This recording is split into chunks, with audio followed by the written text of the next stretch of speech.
Café Bíblico. A Bíblia como fonte de inspiração para o conhecimento e o crescimento pessoal. Um podcast de Frei Dionis Rafael Paganotto.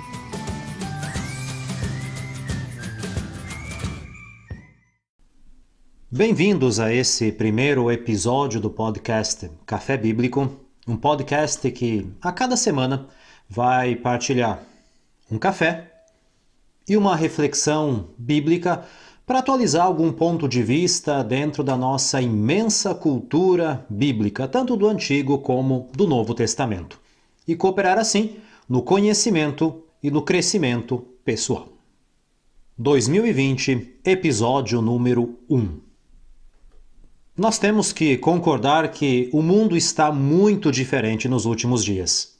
E hoje, dia 12 de abril de 2020, quando celebramos a Páscoa, uma pergunta para conduzir um pouco o episódio de hoje.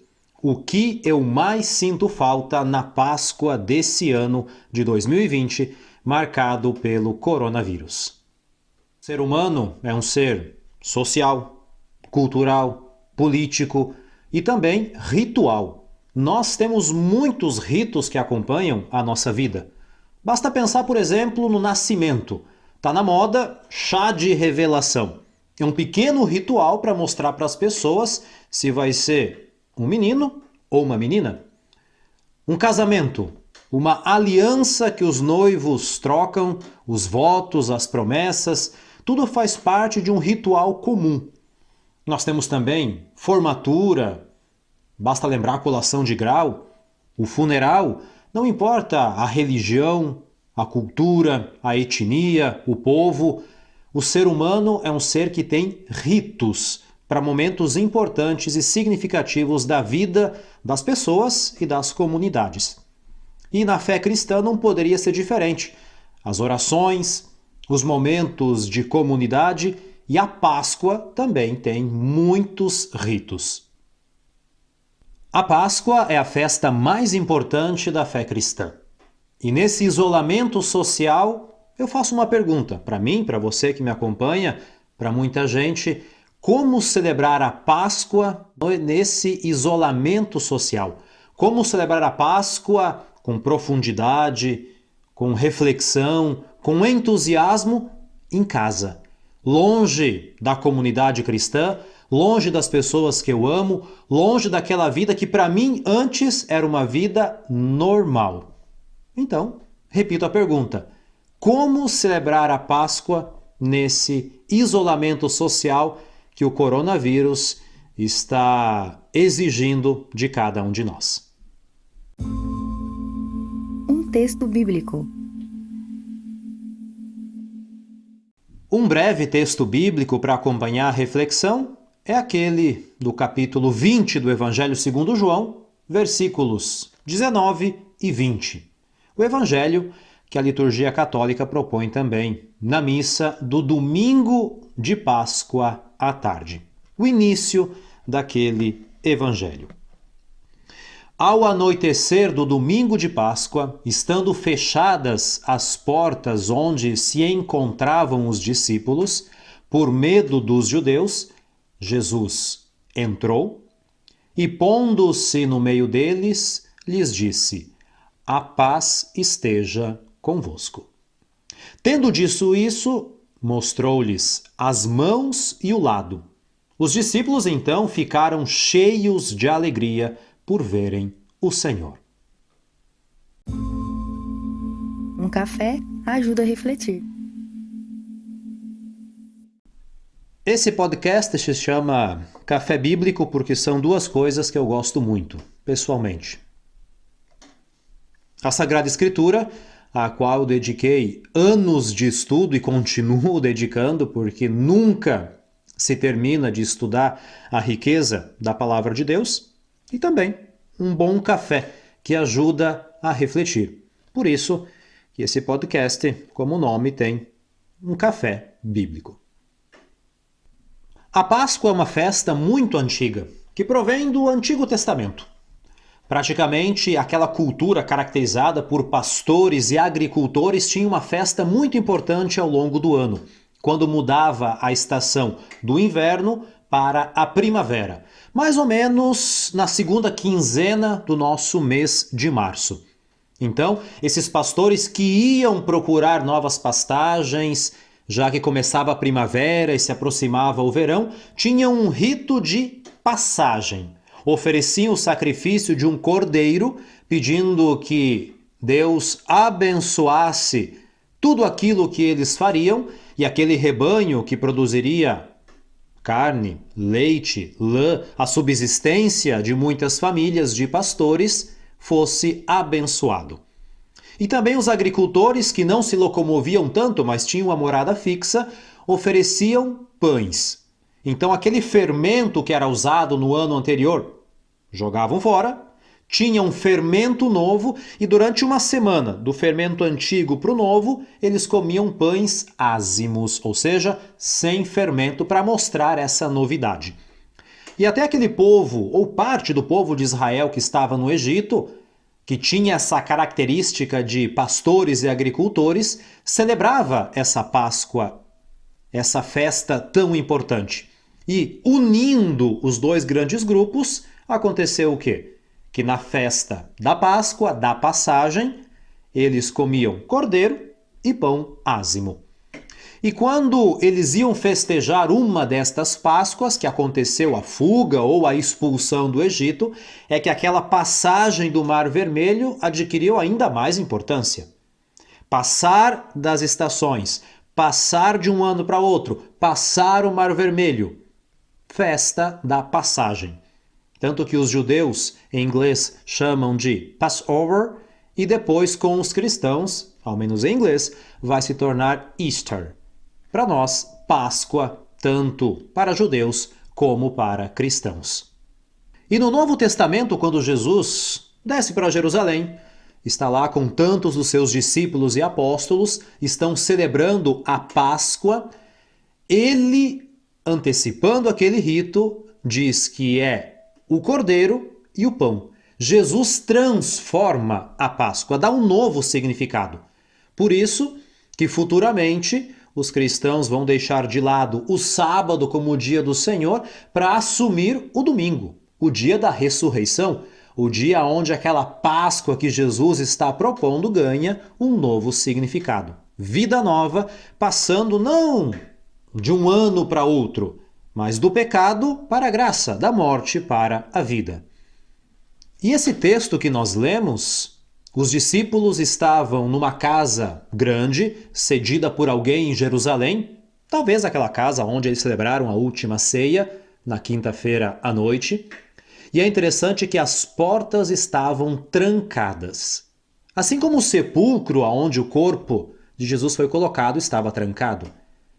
E ali não é suficiente para segurar a vida nova aquele sepulcro trancado, nem essas portas trancadas.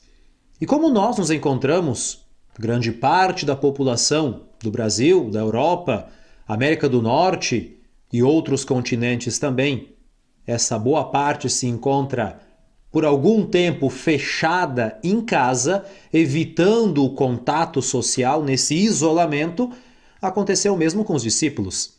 A primeira Páscoa que eles estavam celebrando se parece um pouco com a situação que nós nos encontramos hoje. Eles estavam com medo dos judeus. Nós estamos com medo de um inimigo invisível, de um vírus que já provocou muitas mortes em todas as partes do mundo. E é interessante quando Jesus chega, pega eles de surpresa e se coloca no meio deles. Para que Jesus chegue até os discípulos, eles precisam estar reunidos, num único local. Jesus não vai atrás daqueles que estão separados, dispersos. Por exemplo, Tomás não está ali. No outro domingo que ele está com os discípulos, é que Jesus mais uma vez aparece. Então, estar unido para que Jesus venha e se coloque no meio deles. E quando Jesus chega, a primeira coisa que ele oferece é paz. Não paz como ausência de guerra. Não estou brigando com ninguém, então estou em paz. Não é isso. Nesse caso, paz é reconciliação consigo mesmos. Porque o medo resta, mas eu estou tranquilo. Eu, que nesse momento me encontro em Roma, não tem tantos casos aqui como no norte da Itália. Mas para sair lá fora, eu tenho medo. Porque as pessoas que eu vou encontrar, eu não sei se estão infectadas, se têm ou não o vírus, se são assintomáticas ou não. Então, não que a casa fechada me dá segurança, não é isso. Porque vai chegar uma hora que eu vou ter que sair, que eu vou ter que tentar voltar à minha rotina. Mas eu estou em paz porque eu sei que mesmo sendo uma escolha difícil, complexa, rejeitar e recusar tantas coisas que já estavam até marcadas na agenda, é o melhor nesse momento. O isolamento não é algo bom, mas necessário. Por isso que, assim como os discípulos permaneceram com medo, mas Jesus chega e dá a paz, esse é o grande sentimento que a Páscoa desse ano talvez quer nos trazer. Essa passagem de um estilo de vida para outro que se transformou em algo necessário. O medo resta, mas aquilo que me dá segurança é que Jesus está no meio de nós. Não são as paredes, as máscaras, as luvas que são necessárias, mas sobretudo porque ele vem e diz: a paz esteja convosco. Fiquem tranquilos, façam as melhores escolhas possíveis, porque vocês não estão sozinhos. E voltando àquela pergunta inicial, o que eu mais sinto falta na Páscoa desse ano é justamente, celebrando o rito da Páscoa, o contato pessoal. É triste ver aquela igreja vazia. É triste ver as pessoas sentindo falta desse contato pessoal, não poder dar um aperto de mão, um abraço, um beijo, aqueles 2 tapinhas nas costas que nós brasileiros somos acostumados. Esse contato pessoal faz falta, porque nós somos seres sociais, como eu dizia no início. E o rito, ele não é nunca para uma pessoa só, é para uma comunidade. Por isso que é muito legal ver as redes sociais nesse momento transmitindo momentos de oração, de celebração para várias pessoas que não podem ir até a sua comunidade. Nós sabemos que a TV não é a mesma coisa, porque não temos aquele contato pessoal com o rito. Acompanhamos, assistimos, mas a participação não é a mesma. Por isso que nesse momento, aquilo que nós sentimos falta é algo que devemos valorizar ainda mais depois. Porque os discípulos estavam com este sentimento de perda, vazio, digamos que eles estavam sem rumo, fechados, e sobretudo era já o entardecer. A noite se aproximava. E eles estavam então entendendo, ou ao menos procurando entender o que estava acontecendo. Porque já começavam a circular aquelas vozes que tinham roubado o corpo de Jesus. Por isso que eu tenho certeza que essa Páscoa de 2020 vai marcar a vida de muita gente. Porque assim como a Páscoa daquele ano foi uma transformação para os discípulos e eles nunca mais celebraram a Páscoa do mesmo jeito, porque a partir daquele ano era a nova Páscoa de Jesus, creio que para muitos de nós, essa Páscoa também vai marcar uma época, um divisor de águas. Porque se estávamos acostumados a celebrá-la de um jeito, imaginando já aquela Páscoa do ano que vem que vai vir, a celebração vai ser com certeza vivida de um jeito diferente, novo, profundo. E aqui não é tanto valorizar quando se perde, mas valorizar porque por um determinado momento nós estamos sem aquilo que estávamos acostumados.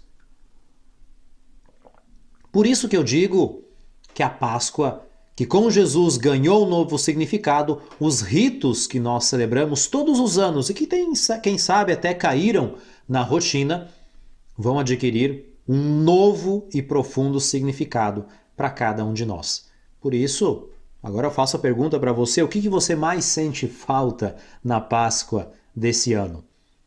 Os ritos? Contato pessoal? a família, a rotina, aquilo que estávamos acostumados a fazer e que por um momento nos é proibido?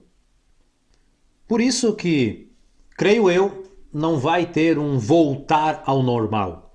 Porque se os discípulos naquele momento quisessem voltar ao normal, eles iriam celebrar a Páscoa judaica do Antigo Testamento. Mas com Jesus, com a ressurreição, eles celebraram algo novo. Dali para frente, era página virada. E creio eu que também em muitas comunidades, em muitos cristãos, a Páscoa, a partir desse ano, será vivida de um modo um pouco mais profundo, diferente, revalorizar, ressignificar aquilo que nós já temos e conhecemos. Os discípulos permaneceram na paz, se alegraram porque viram o Senhor, se alegraram porque aquela Páscoa ganhou um novo significado. Que nós possamos também nos alegrar com os ritos que estamos acostumados, com o cotidiano da fé, vendo tudo isso com olhos diferentes. Porque o coronavírus veio para tirar muitas pessoas e muitas coisas da vida de cada um de nós, infelizmente. Mas, ao mesmo tempo, no meio dessa desgraça, podemos tirar uma graça. Ou seja, revalorizar e ressignificar aquilo que temos, que Deus concede a cada um de nós. Considerações finais. Assim como a primeira Páscoa cristã foi celebrada naquele domingo com as portas fechadas e os discípulos com medo, nós também estamos celebrando assim nesse ano. A TV, as redes sociais nos aproximam, nos unem, não substituem o contato pessoal da comunidade, da família, das pessoas que nós amamos, mas são imprescindíveis no dia de hoje, porque as redes sociais nos unem, nos transmitem essa paz, nos aproximam daquilo que para nós tem um significado muito importante, como seres sociais, políticos, rituais, e, sobretudo, tiram um pouco aquele sentimento de perda, porque estamos sem por um instante, assim como Jesus, durante 3 dias, esteve ausente da vida dos discípulos para regressar de um modo totalmente novo. Então, estamos fechados por um instante, mas nunca isolados, e que a Páscoa possa adquirir um novo significado, um novo valor na vida de cada um de nós e, sobretudo, esse contato pessoal que é tão importante nos ritos seja ainda mais fortalecido na vida de cada um de nós. São essas, então, as minhas considerações finais. Agradeço a sua atenção. Espero dar continuidade a esse projeto e que realmente esse podcast possa ter ainda muitos e muitos episódios. Que Deus abençoe, uma feliz Páscoa e até mais.